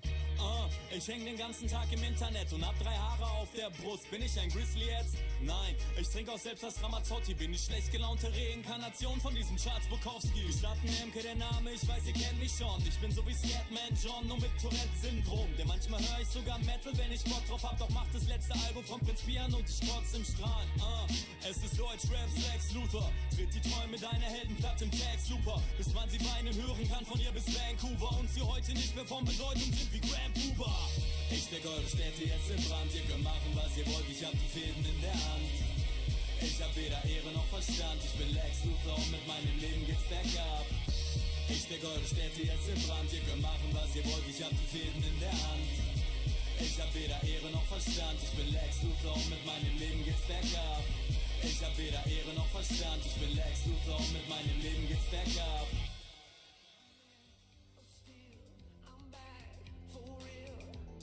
Save the date, I'm gonna save the day. America,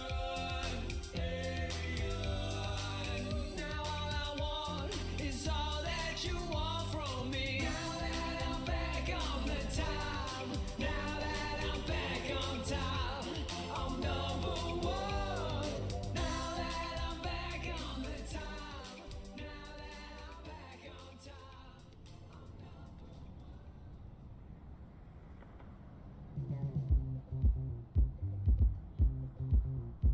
Pete Ross and Diana the Wonder Woman, both a little tipsy from the party, arrive back to their hotel. Diana notices that the hotel room door is slightly open.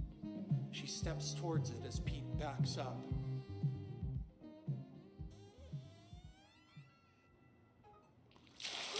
Pete grabs the carpet under her feet and pulls it out from under her. Diana the Wonder Woman lands flat on her ass in front of Pete Ross. Remember that story from earlier?